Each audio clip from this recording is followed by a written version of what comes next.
भगवत गीता के ये 30 उपदेश आपको अपनी जिंदगी में हर जगह पर बहुत काम आएंगे। जिंदगी की हर मुश्किल में आपको राह दिखाएंगे। ये दिव्य उपदेश, ये बातें जानना समझना आपके लिए बहुत जरूरी है। इसीलिए इन 30 उपदेशों को आप आखिर तक जरूर सुने। गीता का सबसे पहला उपदेश यह है कि आपके सारे दुखों का कारण किसी को अपना मानना है। आप कभी गौर करना, आपकी जिंदगी के सारे दुख, सारी तकलीफें, सारी चिंताएं वहीं से आती है जहां आपका अपनापन होता है कि ये मेरा है, ये मेरा अपना है। वहीं से आपकी जिंदगी में दुख आना शुरू हो जाते हैं। एक व्यक्ति के पास एक बहुत बड़ा महल था। उसने जिंदगी भर की सारी संपत्ति लगाकर उस महल को बनाया था। आसपास के शहरों के कई लोग उसके महल को देखने आते थे। कई बड़े बड़े सेठ उसके महल को खरीदने की कोशिश करते थे, पर वो महल उसका अहंकार था, उसकी जीने की वजह था। उसका उस महल में बहुत मोह था। एक दिन उसके महल में आग लग गई और वो कहीं बाजार गया हुआ था। जब वो घर लौट कर आया तो उसने देखा कि मेरा महल आग में जल रहा है। अपने घर को आग में जलता हुआ देखकर उसे इतना दुख हुआ। उसने कहा, अगर ये महल नहीं रहेगा तो मैं भी जिंदा नहीं रहूंगा। अगर मेरा महल ही जल रहा है तो मैं जी के क्या करूंगा। वो भी उसी आग में छलांग लगाने की कोशिश करने लगा। तो किसी ने उसे रोक लिया कि भाई, ये जो तुम्हारा महल है, इस महल का सौदा कल तुम्हारे बेटे ने किसी के साथ कर लिया है। जब उसे पता चला कि ये महल अब मेरा नहीं रहा, किसी और का हो चुका है, तो उसकी सारी चिंता खत्म हो गई। जैसे और लोग उस जलते हुए महल को देखकर तमाशा देख रहे थे, वैसे ये भी खड़ा हो गया। इतनी ही देर में उसका बेटा आया। वो अपने बेटे को देखकर बहुत प्रसन्न हुआ। उसे आशीर्वाद देने लगा कि तेरे जैसा बेटा तो बहुत भाग्यों से मिलता है। तूने तो मेरी जिंदगी बचा ली। आज इस घर में आग लगी है और तूने कल ही इसका सौदा कर दिया। वो अपने पिताजी से कहने लगा कि पिताजी, मैं इस महल के सौदे के लिए बात तो करने गया था, पर सौदा अभी पक्का हुआ नहीं है। जब उसके पिता ने यह सुना कि अभी इस महल का सौदा हुआ नहीं है, तो वो फिर फूट फूट के रोने लगा, फिर अपनी छाती पीटने लगा। महल वही है, इंसान वही है, लेकिन जब महल मेरा है तब वो दुख भी देता है, खुशी भी देता है। लेकिन जब वो मेरा नहीं है, उससे मेरा कोई रिश्ता नहीं है, तो सारे दुख ही खत्म हो जाते हैं। ऐसे ही जिंदगी में जब किसी जगह को, किसी इंसान को, किसी रिश्ते को, किसी काम को हम अपना मान लेते हैं, मेरा मान लेते हैं, तो वहीं से ही सारे दुखों की शुरुआत होती है, वहीं से हर तकलीफ की शुरुआत होती है। तो श्रीमद् भगवत गीता का पहला उपदेश यही है कि आप जैसे ही किसी को अपनी जिंदगी जीने की वजह मान लेते हो कि इसके बिना तो मैं जी ही नहीं सकता, तो वो चीज, वो इंसान, वो काम आपको बहुत दुख देता है। गीता का दूसरा उपदेश ये है कि अवश्यमेव भोक्तव्यम कृतं कर्म शुभाशुभम, कि आपने कोई भी कर्म किया हो उसका फल आपको जरूर भोगना पड़ेगा। अगर आपने अच्छे कर्म किए हैं तो जाने अनजाने किसी मुश्किल वक्त में आपको वो आपके अच्छे कर्म उस मुश्किल वक्त से बचा लेंगे। अगर आपने गलत कर्म किए हैं, पाप किया है, तो उसकी सजा भी आपको जरूर मिलेगी। वो इंसान कितना ही छुप कर कर्म करे, चाहे वो कितना ही चालाकी से कर्म करे, लेकिन कहते हैं कि उस परमात्मा के, ईश्वर के चारों तरफ कैमरे लगे हुए हैं। हमारे एक एक कर्म पर वो प्रकृति, वो परमात्मा अपनी दृष्टि बनाए रखते हैं। हमारे एक एक कर्म का हिसाब होता है। एक गांव में दो मित्र रहते थे। उन दोनों ने विचार किया कि इस गांव में हम धन नहीं कमा पा रहे। वो दोनों धन कमाने के लिए शहर में चले गए। कुछ वर्ष वहां रहकर उन्होंने काफी धन कमाया। फिर सोचा कि अब हम अपने घर वापस चलते हैं। पर्याप्त मात्रा में हमने धन कमा लिया है। उस समय पे यातायात की इतनी सुविधाएं नहीं होती थी। वो अपने बैलों पर ही यात्रा कर रहे थे। चलते चलते मार्ग में रात हो गई, तो उन्होंने विचार किया, आज रात हम यहीं विश्राम करते हैं। एक मित्र ने कहा कि मैं यहाँ पर रहकर धन की रक्षा करता हूँ, तुम बाजार जाकर भोजन की व्यवस्था कर लो। जब वो मित्र बाजार गया तो उसके मन में पाप आ गया। उसने कहा, इतना पैसा हमने कमाया है, अगर मैं इसको यहीं जंगल में मार दूं तो सारा पैसा मेरा हो जाएगा, नहीं तो मुझे इसका आधा धन इसको देना पड़ेगा। मन में ये खोट आने पर उसने अपने मित्र के खाने में जहर मिला दिया, और जब वो खाना लेकर के अपने मित्र के पास गया, उसका मित्र वो जहर वाला खाना खाकर वहीं पर उसकी मृत्यु हो गई। वो व्यक्ति सारा धन लेकर के अपने घर वापस आ गया। फिर उसके घर में एक पुत्र ने जन्म लिया। जब उसका बेटा पैदा हुआ तो वो बहुत बीमार रहता था। उसने अपने जीवन में जो कुछ भी धन कमाया था, उसका वो सारा धन अपने बेटे के इलाज में ही खत्म हो गया। बेटा बड़ा होता गया और उसका धन नष्ट होता गया। जब उसका बेटा थोड़ा बड़ा हो गया तो उसके पिता ने पूछा कि बेटा, तू इतना बीमार क्यों रहता है, तू ठीक क्यों नहीं होता?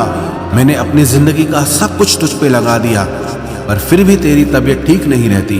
तो उसके बेटे ने बोला, कौन सा बेटा और कौन सा पिता? मैं तेरा वही मित्र हूं जिसको तूने जंगल में जहर दे के मार दिया था, लेकिन मैं अपना वही हिसाब पूरा करने के लिए तेरे पुत्र के रूप में तेरे घर में आया हूं। अब मेरा तेरा हिसाब बराबर और मेरा जीवन अब यही समाप्त होता है। तो गीता का उपदेश हमें यही सिखाता है, कोई अपने आप को कितना भी चालबाज समझता हो, होशियार समझता हो, लेकिन अगर उसने गलत कर्म किया है, चाहे आज नहीं तो कल उसे उसका फल भोगना ही पड़ेगा। कोई भी व्यक्ति अपने किए हुए कर्म से बिना उसको भोगे कभी छूट नहीं सकता। गीता का तीसरा उपदेश यह है कि आज में जियो, कल की चिंता करना छोड़ दो। जो भी व्यक्ति अपने बीते हुए कल या अपने आने वाले कल में खोया रहता है, वो जिंदगी में कभी खुश नहीं रह सकता। आपको जिंदगी में खुशी सिर्फ और सिर्फ तब मिल सकती है जब आप वर्तमान में जी सके, आज के आनंद को जी सके।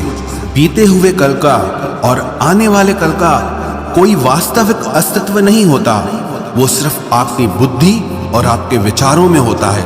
उसकी कोई वास्तविकता नहीं होती, उसे सिर्फ आप अपने मन के अंदर और बुद्धि के अंदर जीते हैं।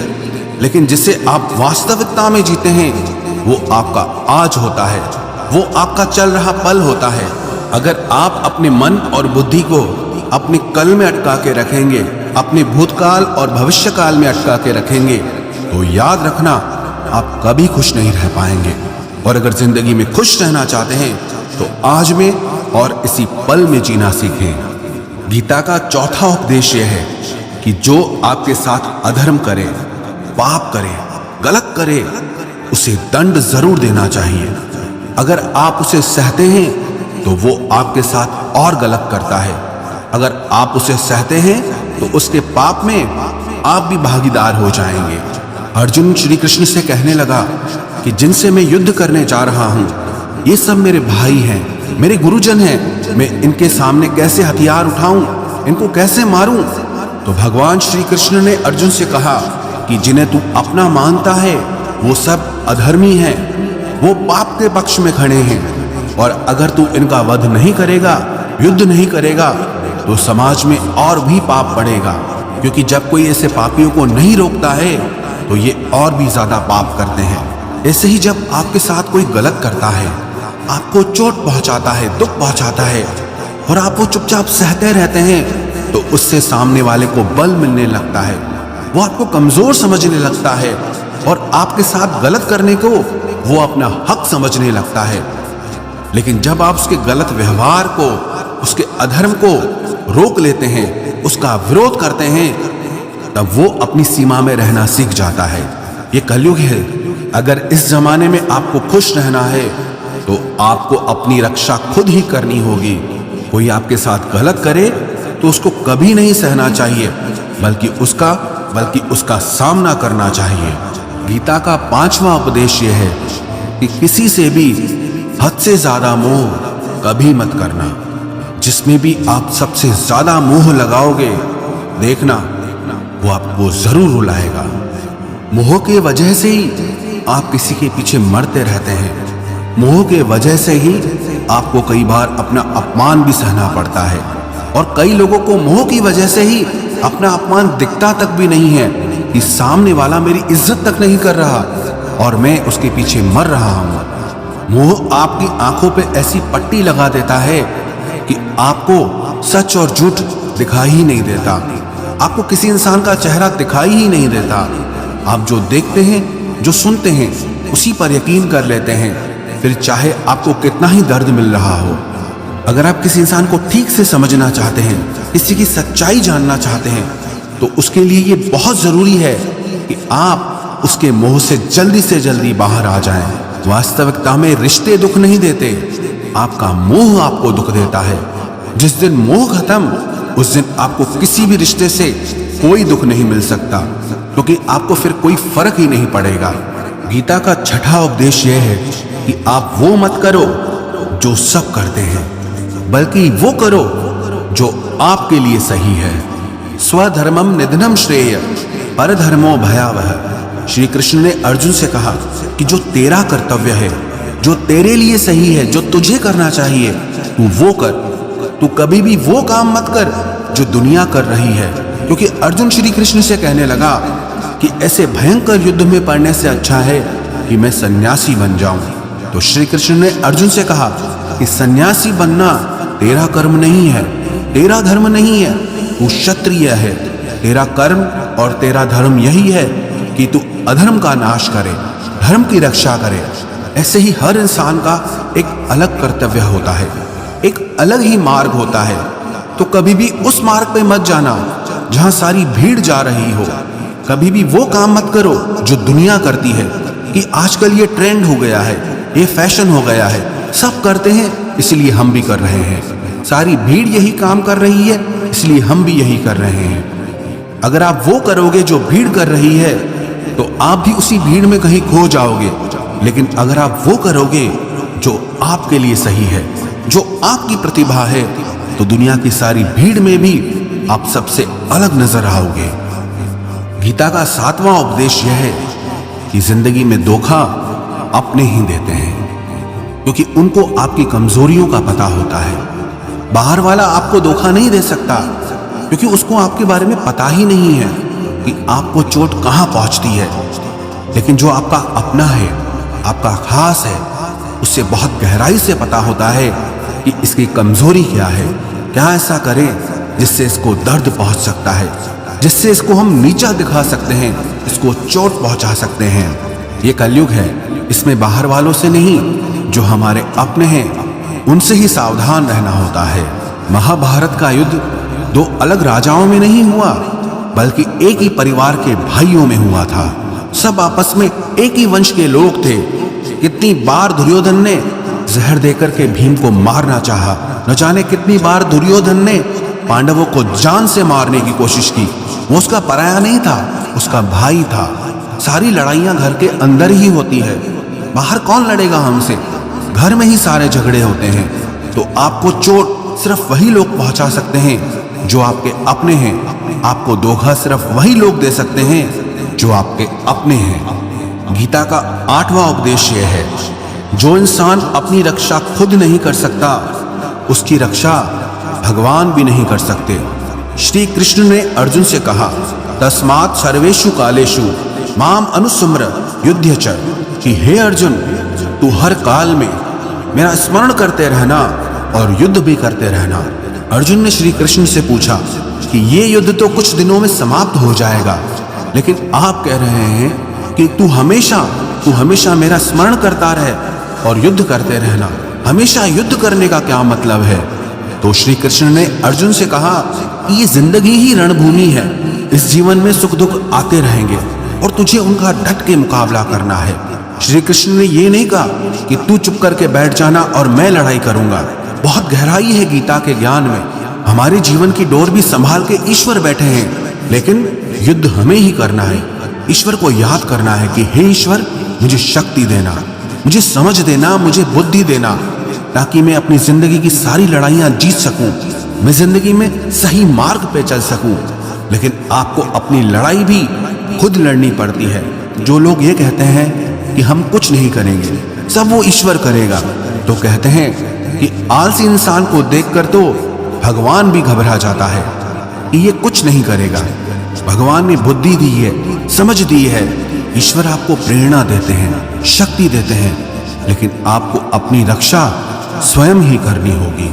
गीता का नवा उपदेश यह है कि कोई भी ऐसी गंदी आदत खुद को मत लगने देना जो आपकी जिंदगी बर्बाद कर दे। कहीं ना कहीं महाभारत का ये युद्ध एक जुआ की आदत की वजह से ही शुरू हुआ था। सारा खेल वहीं से शुरू हुआ था। एक ऐसी जुआ की लत जहां युधिष्ठिर ने अपने भाइयों को दांव पर लगा दिया, अपनी पत्नी को दांव पर लगा दिया। ऐसा जीतने का नशा कि अपना सब कुछ गंवा दिया। ऐसे ही हम भी अपनी जिंदगी में जब कोई ऐसी गंदी आदत लगा देते हैं, चाहे वो कोई भी हो, चाहे वो नशे की हो, मोबाइल की हो, किसी इंसान की हो, कोई गलत काम करने की हो, कोई भी गलत आदत जो आपको बर्बाद कर सकती है, अगर आप उसको नहीं छोड़ोगे तो आपका सब कुछ खत्म हो जाएगा। इससे पहले कि आपकी आदत आपको खत्म करे, आप अपनी गलत आदतों को खत्म कर दीजिए। गीता का 10वां उपदेश यह है कि आलसी इंसान कभी कुछ हासिल नहीं कर सकता। अधिकतर लोग सिर्फ योजनाएं बनाते रहते हैं कि मुझे बड़ा घर चाहिए, मुझे बड़ी गाड़ी चाहिए, मैं दुनिया घूमना चाहता हूँ। क्या क्या चाहिए ये हर कोई सोच लेता है, लेकिन उस पर मेहनत करना वो बहुत कम लोग करते हैं। क्योंकि चाहना बहुत आसान है, लेकिन उसके लिए कर्म करना वो बहुत मुश्किल है। एक अच्छा फिट शरीर हर कोई चाहता है, लेकिन उसके लिए व्यायाम करना, एक्सरसाइज करना वो आपको ही करना होगा। जो इंसान आलसी बन के बैठ जाता है, ना उसे अच्छा शरीर मिलता है और ना ही अच्छा जीवन मिलता है। तो जिंदगी में अगर कुछ पाना चाहते हो ना, आलस्य को अपनी जिंदगी से जरूर दूर कर देना। आलस के चलते आपको कुछ मिलने वाला तो नहीं, लेकिन जो आपके पास है आप वो भी गंवा दोगे। गीता का 11वां उपदेश यह है कि जिंदगी में अगर खुशी चाहते हो तो मन की गुलामी का त्याग कर दो। कई लोग कहते हैं कि हम करना तो बहुत कुछ चाहते हैं, लेकिन कुछ कर नहीं पाते। पता भी सब कुछ है कि क्या करने से हमारी जिंदगी बेहतर हो सकती है, क्या चीज है जो हमको नुकसान पहुंचा रही है, लेकिन फिर भी कुछ कर नहीं पाते। समझते सब कुछ है, लेकिन समझ कर भी, चाह कर भी कुछ कर नहीं पाते। वो इसीलिए होता है क्योंकि आप अपने मन के गुलाम बन चुके हो। अरे लोग तो अपनी जीभ का स्वाद तक नहीं छोड़ पाते, फिर कहते हैं कि हम पतले नहीं हो पाते हैं, फिट नहीं हो पाते हैं, सक्सेस नहीं मिल रही है। क्योंकि जो आपको करना चाहिए आप वो करते नहीं हैं। आपका मन सब कुछ समझ कर भी आपको वो करने नहीं देता। इसलिए जिंदगी में अगर आगे बढ़ना है, मन से चलना छोड़ दो। जो आपके लिए सही है वो आपको करना ही पड़ेगा। गीता का 12वां उपदेश यह है कि जो आपका है वो आपको मिलकर ही रहेगा, और जो आपको नहीं मिला है उसके लिए रोना छोड़ दो। आप जिसके लिए जितना रोओगे वो चीज आपसे उतना दूर जाएगी, और जो चीज सच में आपकी है वो कहीं ना कहीं से आपके पास जरूर पहुंच जाएगी। इसलिए जो आपको जिंदगी में हासिल नहीं हो रहा या हासिल नहीं हुआ, उसका पछतावा करना, उसके लिए रोना आप बिल्कुल बंद कर दो। गीता का 13वां उपदेश यह है कि आप संसार से जितना प्रेम लगाओगे उतना ही जीवन में दुख और पीड़ा का अनुभव करोगे। गीता का 14वां उपदेश यह है कि जिस इंसान को बात बात पर क्रोध आता है, सुख और शांति उसके जीवन में कभी नहीं आ सकते। क्योंकि जो इंसान बहुत ज्यादा क्रोधी होता है ना, उसके सारे मित्र उसे छोड़कर चले जाते हैं। वो मन में भी कुढ़ता रहता है, वो अपने मन में भी दर्द में ही जीता है, तकलीफ में ही जीता है। ज्यादा गुस्सा करके, ज्यादा क्रोध करके जो भी आपके पास है, देखना आप उसे भी नष्ट कर दोगे। और ऐसे इंसान को शांति तो कभी मिलने वाली नहीं है। इसलिए अपनी जिंदगी में शांति चाहते हो तो बात बात पर गुस्सा करना छोड़ देना चाहिए। गीता का 15वां उपदेश ये है कि चाहे आप किसी की मदद करो या ना करो, लेकिन जानबूझकर कभी किसी का दिल नहीं दुखाना चाहिए। क्योंकि जब किसी का दिल आपकी वजह से दुखता है ना, तो याद रखना आपको भी वो दर्द एक दिन जरूर मिलेगा। क्योंकि जब आप किसी का दिल दुखाते हैं तो आपको पता नहीं चलता, लेकिन जब कोई आपका दिल दुखाता है तब आपको समझ में आता है कि दिल पर चोट लगने से कितना दर्द होता है। इसलिए चाहे आप किसी की मदद करो या ना करो, लेकिन किसी का दिल कभी नहीं दुखाना चाहिए। गीता का 16वां उपदेश यह है जो मुश्किल वक्त में, जो दुख के समय में आपका साथ दे। सिर्फ वही आपका अपना है, बाकी सब पराए हैं।